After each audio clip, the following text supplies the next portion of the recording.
In just a few short days, it's going to be Pesach! But maybe you're not feeling that way. Unlike other Chagim where a person can just cruise into Yom Tov with very little hard work beforehand, Pesach has a tremendous amount of effort to get us there. We've already probably spent quite a while cleaning our houses and preparing our matzahs and buying all the various foods that we need to buy to stock the house full of things that we're going to eat for the 8 or 9 days of Pesach. And that's independent of all the various customs and minhagim that you may or may not have. And then it's going to come Erev Pesach, the day before Pesach. You're going to have an early start in the morning because you have to finish off the last chometz and burn the chometz, and then a long day ahead before later in the evening, at least for some of us in the northern parts of the world, Pesach will actually come in.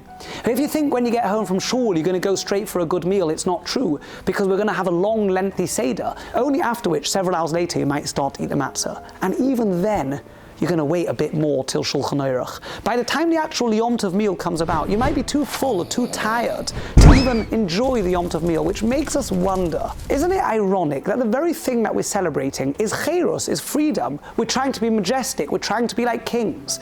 And yet, there's so much work that goes into becoming majestic and being like kings, you might have thought that it's almost avdos, it's almost slavery that we're celebrating. It's a problem that a lot of us seem to think. The Mishnah in Ovos says, Ein lecha ben chayrin ela mi she'osek b'Torah. The only person who's truly free is someone who lives a lifestyle according to the Torah. How so? Isn't the Torah full of obligations, full of restrictions, full of things we can and can't do that make our life so much more difficult, perhaps? Are we truly free when we keep the Torah?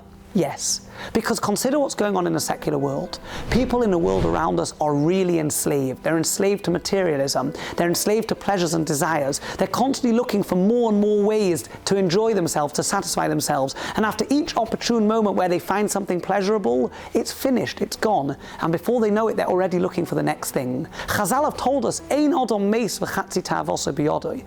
Nobody finishes off their life in this world with even half the material desires that they want. So we chase, but we never seem to get there. The way of the Torah is totally different. When a person recognizes that he's been put in this world for a mission, when he recognizes that he has an elevated neshama that comes from on high, and that after his time in this world, he's going to go to somewhere better, he takes back control. He says, I'm here to be in control. I'm not here to be dictated by the world around me or by my bodily urges what I should be doing. I'm going to decide, based on what HaKadosh Baruch Hu's told me, what's the best way for me to live. That's true freedom. The freedom to choose, and in the end it's the freedom that provides the ultimate reward, because when the soul leaves the body after 120 years, it gets granted the ultimate reward, the freedom from materialism and the reward of spirituality. And so yes, coming into Pesach is difficult. It's full of toil, it's full of hard work. But through those restrictions we recognize, why are we doing it? Because we're here for a higher purpose. We're not being told what to do by the world around us. We're telling ourselves what we'd like to do, because this is what will bring us cheiros. And in this way we elevate ourselves to be like kings.